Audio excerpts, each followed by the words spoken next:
Hello viewers, welcome back to my channel. I hope you are all fine. Today I am going to discuss how to change the imperative sentence into passive voice, especially on let. তো viewers, আজকের আমি তোমাদেরকে শেখাবো কেমন করে late দিয়ে voice change করতে হয়, অর্থাৎ ইম্পারেটিভ সেন্টেন্সকে কেমন করে লেট দিয়ে করতে হয়। তবে ভয়েস চেঞ্জটা করার পূর্বেই, শেখানোর পূর্বেই তোমাদের কাছে আমার একটাই কথা, যদি তোমরা নতুন ভিউয়ার্স হও আমার চ্যানেলে, তাহলে তোমরা অবশ্যই সাবস্ক্রাইবটা করে নেবে। তো শুরু করি। আজকে আমি তোমাদেরকে দেখাবো কেমন করে ইম্পারেটিভ সেন্টেন্সকে লেট দিয়ে ভয়েস চেঞ্জ করতে হয়। তো তার জন্য আমি চারটা ফর্মুলা আমি ব্ল্যাকবোর্ডে লিখেছি।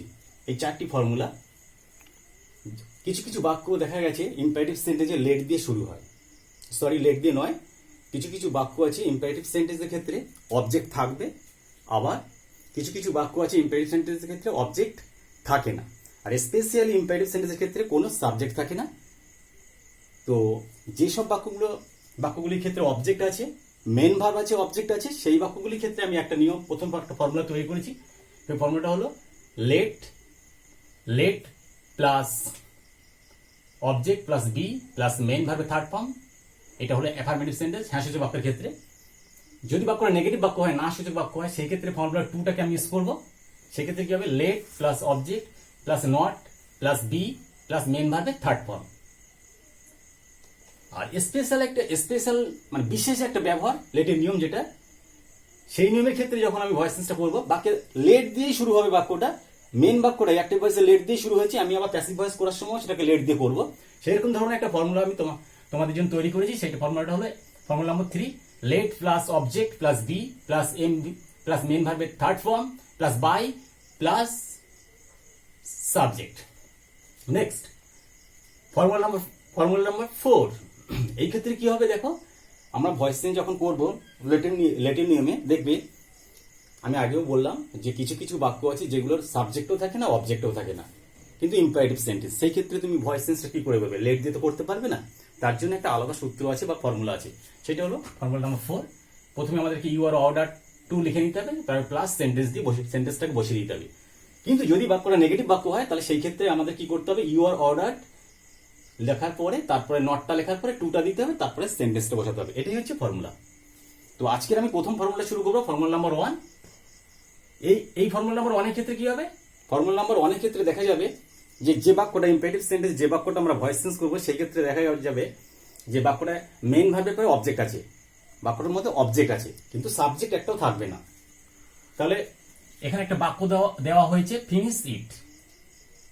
এটা যদি আমি ভয়েস চেঞ্জ করি লেটের নিয়মে, এটা আবার অ্যাফার্মেটিভ সেন্টেন্স, হ্যাঁ সূচক বাক্য, তাহলে ভয়েস চেঞ্জটা কেমন হবে?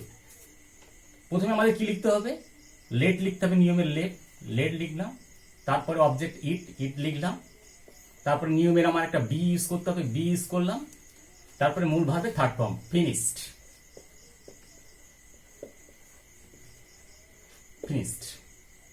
নেক্সট আমি আরো একটা বাক্য দেখাচ্ছি, যেটা এক্সাম্পল হিসেবে ওপেন দ্য ডোর, দরজাটি খোলো। তাহলে এই ক্ষেত্রে একই রকম নিয়মটাকে ইউজ করবো। প্রথমে আমার লেট লিখতে হবে, তারপরে দি ডোর, এটা হচ্ছে অবজেক্ট, তারপরে নিয়মের আমার একটা বি ইউজ করতে হবে, তারপর মেন ভার্বের থার্ড ফর্ম ওপেনটাই ওপেন্ড হয়ে যাবে, ইড যুক্ত করে দাও। নেক্সট নিয়ম টাস্ক, এটাকে স্পষ্ট করে, এটা বললে কেমন হতে পারে? একই রকম ভাবে প্যাসিভ ভয়েস যখন করবো আমরা,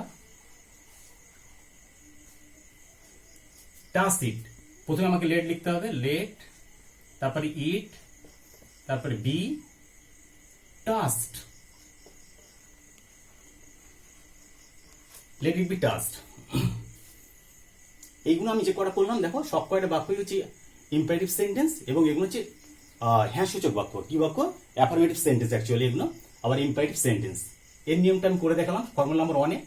এইবার ডান দিকে যে বাক্যগুলো দেওয়া আছে, 3টে বাক্য, don't do it, don't touch it, don't cut it, এই বাক্যগুলো সব কয়টি হচ্ছে নেগেটিভ বাক্য, না সূচক বাক্য।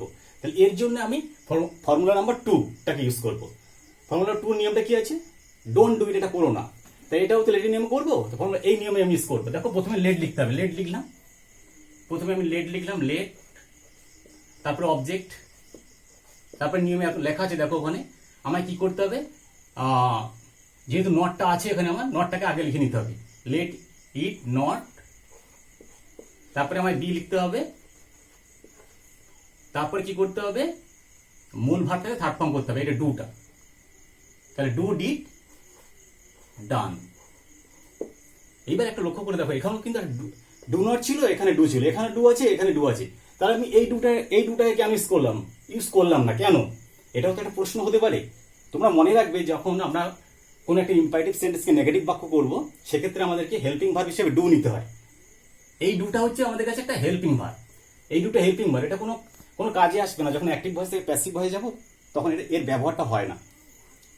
ঠিক আছে, এবার নেক্সট দেখো, ডোন্ট টাচ ইট। ঠিক একই রকম নিয়মে আমরা এটা করবো। ডোন্ট টাচ ইট কিরকম হবে, প্রথমে আমাকে লেট লিখতে হবে, লেট, তারপর অবজেক্ট ইট, তারপর নট লিখতে হবে নিয়মের, তারপরে বি লিখতে হবে, বি লিখলাম, তারপরে মূল ভাবে লেট ইট নট বি, মূল ভাবে থার্ড ফর্ম টাস্ট। ফাইনালি আমি আরো একটা বাক্য তোমাদেরকে দেখাচ্ছি কেমন করে, ডোন্ট কাট ইট, এটাই কেটো না। তাহলে এই বাক্যটাকে আমরা কেমন করে করবো দেখো, এটা অ্যাক্টিভ ভয়েস আছে, আমি প্যাসিভ ভয়েস করছি, তাহলে একই রকম নিয়ম আসবে। ফর্মুলা নম্বর 2টাকে প্রথমে লেট লেখো, তারপর অবজেক্ট দাও ইট, তারপরে আমাকে নিয়ম অনুযায়ী একটা নট লিখতে হবে, যেহেতু নট এখানে আছে, তারপরে বি, তারপরে মূল ভাবে থার্ড ফর্ম। কার্ডের third form present, past, past participle সব কয়টাই একই হয়ে থাকে।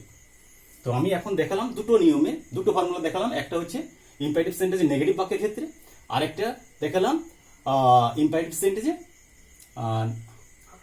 অ্যাফার্মেটিভ সেন্টেন্সের ক্ষেত্রে। এই দুটো আমি নিয়ম দেখালাম। এইবার তোমাদেরকে আমি তৃতীয় ফর্মুলার নিয়মটা দেখাবো। তৃতীয় ফর্মুলা নম্বর তৃতীয়টা যেটা আছে, এইবার তোমাদেরকে আমি দেখাবো 3 নম্বর নিয়মের যে সূত্রটা, লেট দিয়ে কেমন করে ভয়েস চেঞ্জটা আমরা করবো। বেশ এটা একটা স্পেশাল ইউজ, একটা বিশেষ ব্যবহার। দেখো আমি সেটা দেখছি, লিখেছি already, let me do it, এটা আমায় করতে দাও। এই ধরনের ভয়েস চেঞ্জ থাকলে তোমরা কেমন করে করবে? তখন এই ধরনের ভয়েস চেঞ্জ থাকলে আমাদেরকে ফর্মুলা নম্বর 3, এটাকে আমাদের ইউজ করতে হবে। প্রথমে নিয়মটা কি আছে দেখো, প্রথমে লেট লিখতে হবে, তারপর অবজেক্ট লিখতে হবে, তারপর বি লিখতে হবে, তারপর মেন ভাবে থার্ড ফর্ম, তারপরে বাই প্লাস সাবজেক্ট। তাহলে আমি ইউজ করি, এবার পড়ি, তাহলে দেখো কেমন করে করছি। প্রথমে আমাদের কি লিখতে হবে, লেট, নিয়মের লেট বসালাম আমি এখানে, দেখো লেট বসালাম, তারপর অবজেক্ট বসাতে হবে আমাকে, অবজেক্ট ইট, তারপরে আমার কি বসাতে হবে, একটা বি, তাহলে বি বসালাম, তারপরে আমার কি বসাতে মেন ভাবে থার্ড ফর্ম, ডু আছে, থার্ড ফর্ম কি হবে, ডু ডিড ডান, তারপরে আমার কি বসাতে হবে, একটা বাই বসাতে হবে নিয়মের, বাই বসালাম, তারপরে আমার কি বসাতে হবে, দেখো এখানে একটা সাবজেক্ট এখানে আছে বাইয়ের পরে, এখানে মিটা কি হয়ে যাবে, মি থাকবে এখানে। বিশেষ করে এখানে ইম্পারেটিভ সেন্টেন্সে মিটা এখানে সাবজেক্টের মতোই ব্যবহার হয়েছে, সাবজেক্ট হিসেবে ব্যবহার করা হয়েছে। তা let it be done by me, এই ভার্সেন্সটা আমি করলাম। নেক্সট আরো একটা নিয়ম দেখো, একই রকম ভাবে আমি দেখাচ্ছি, লেট মি কাট ইট, আমাকে এটা কাটতে দাও। কি বললাম, লেট মি কাট ইট। তাহলে এই ভয়েস চেঞ্জটা তোমরা কেমন করে করবে? ঠিক একই রকম নিয়ম ইউজ করো। প্রথমে আমাকে লেট লিখতে হবে, লেট লিখলাম, তারপরে ইট লিখলাম অবজেক্টটা, তারপর নিয়মের বি লিখলাম, তারপরে মূলভাবে থার্ড ফর্ম করলাম, third form let it be cut. এইবার নিয়মের বাই দিলাম, তারপরে মি থাকলে মি কোনো চেঞ্জ হবে না, ব্যাস। এইটা আমি কি দেখালাম তাহলে, ফর্মুলা নাম্বার 3 দেখালাম। ভিউয়ার্স, এইবার আমি তোমাদেরকে দেখাবো কেমন করে লেট ছাড়া ইম্পারেটিভ সেন্টেন্সকে ভয়েস চেঞ্জ করতে হয়। কি বললাম, কেমন করে লেট ছাড়া ইম্পারেটিভ সেন্টেন্সকে ভয়েস চেঞ্জ করতে হয়। তাহলে দেখো, কিছু কিছু বাক্য আছে, আমি আগেও বললাম যে বাক্যগুলির সাবজেক্টও নেই, অবজেক্ট নেই। আর স্পেশালি ইম্পারেটিভ সেন্টেন্সে কোনো সাবজেক্ট থাকবেই না, অবজেক্ট থাকতে পারে আবার নাও থাকতে পারে। তা কিছু কিছু বাক্য আছে তার সাবজেক্টও থাকে না আর অবজেক্টও থাকে না, সেই ক্ষেত্রে তোমরা কেমন করে ভয়েস চেঞ্জটা করবে। তার ফর্মুলা নাম্বার 4টা দিয়ে থাকো। আমি এটা আগেও বলে দিয়েছি কেমন করে লিখতে হবে। যদি কোনো আদেশসূচক বাক্য হয় ঠিক এরকম ধরনের, যেমন গেট আউট মানে বলছি বেরিয়ে যাও এখান থেকে। এই বাক্যটা দেখো, এর সাবজেক্টও নেই, অবজেক্টও নেই, তাহলে তো আমি এখানে লেট দিয়ে করতে পারি না। তাহলে এর একটা আলাদা ফর্মুলা আছে, আমি এখানে দেখিয়ে দিয়েছি। ফর্মুলাটা কি, প্রথমে আমাকে ইউ আর অর্ডার টু লিখতে হবে যদি অ্যাফার্মেটিভ সেন্টেন্স হয়, তারপর সেন্টেন্সটা। তাহলে নিয়ম অনুযায়ী আমি কি করলাম দেখো, প্রথমে ইউ আর অর্ডার টু লিখলাম, you R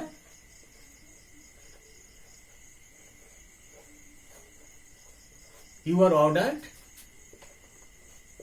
two get out, একটা করলাম। এটা অ্যাফার্মেটিভ সেন্টেন্স ছিল, হ্যাঁ সূচক, তার নিয়মে আমি বললাম।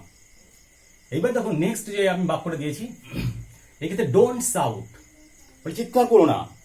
ওকে বলছে এই চিৎকার করো না, এটা দেখো নেগেটিভ বাক্য আছে, তাহলে এই নিয়মটা যখন নেগেটিভ, ডোন্ট কথাটা আছে, আমাকে নট কথাটা আনতে হবে। তাহলে ফর্মুলা নাম্বার আমি দেখো, ফর্মুলা এই ফোন নাম্বারটা ইউজ করো ফর্মুলা নাম্বার। তাহলে প্রথমে আমাকে কি লিখে দিতে হবে, you are ordered, you are ordered not to shout, not to shout। দেখো আমি বললাম প্রথমটা ক্ষেত্রে আমার এখানে কোনো নেগেটিভ কোনো এটা নেগেটিভ বাক্য ছিল না, তাই আমি অনলি টু নিয়েছি। যখন নেগেটিভ বাক্য হবে সেই ক্ষেত্রে আমার টুর পূর্বে একটা নট নিতে হবে, জাস্ট, আর কিছুই নয়। তাহলে you are ordered not to shout. Next sit down, এই বাক্যটা দেখো, এই বাক্যটা কোনো সাবজেক্ট নেই, অবজেক্ট নেই। এক্ষেত্রে দেখো এই সিট ডাউন মানে কি, বসে পড়ো, এটাই বলা যায়, বসে পড়ো। তাহলে আমি যদি এটা তো লেট দিয়ে করতে পারবো না, সেই ক্ষেত্রে আমাকে এই নিয়মটা ইউজ করতে পারি। এটা হচ্ছে অ্যাফার্মেটিভ, অর্থাৎ হ্যাঁ সূচক বাক্য। অ্যাফার্মেটিভ বাক্য করতে গেলে তাহলে প্রথমে কি লিখতে হবে, you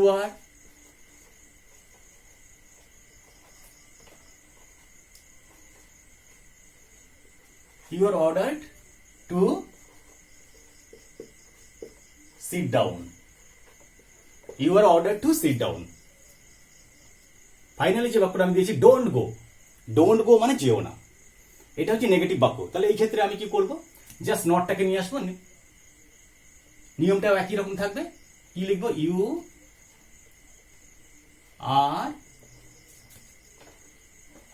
are ordered not to go, not to go. তো আমি কি লিখলাম, you are order not to go. তাহলে আমি দেখালাম ইম্পারেটিভ সেন্টেন্সে কেমন করে বিভিন্ন ধরনের বাক্যকে কেমন করে ভয়েস চেঞ্জ করতে হয়, কখনো লেট দিয়ে, কখনো লেট ছাড়া, কখনো আমরা অ্যাফার্মেটিভ সেন্টেন্সকে ভয়েস চেঞ্জ করছি, কখনো নেগেটিভ বাক্যকে করছি। টোটাল বিষয়টা আমি দেখালাম তোমাদেরকে। আশা করি তোমরা এটা খুব ইজিলি বুঝতে পেরেছো, এবং তোমরা যদি এটা নিয়মিত প্র্যাকটিস করো, তোমাদের কাছে এটা খুবই ইজি হয়ে যাবে, এবার তোমাদের কাছে কোনো সমস্যাই থাকবে না। তো ভিউয়ার্স, আমি তোমাদেরকে লেটের নিয়মের ডিটেলস দেখালাম। আশা করি তোমরা বুঝতে পেরেছো, এবং তোমরা প্র্যাকটিস করলে আরো ভালো করেই শিখবে। তো আজকের ক্লাসটা শেষ করার পূর্বে আমি আবার বলছি, তোমাদের যদি ভিডিওটা খুব ভালো লেগে থাকে তাহলে তোমরা অবশ্যই আমাকে একটা লাইক করবে, এবং তোমরা যদি আমার নেক্সট ভিডিওটা দেখতে চাও তাহলে অবশ্যই সাবস্ক্রাইব করবে।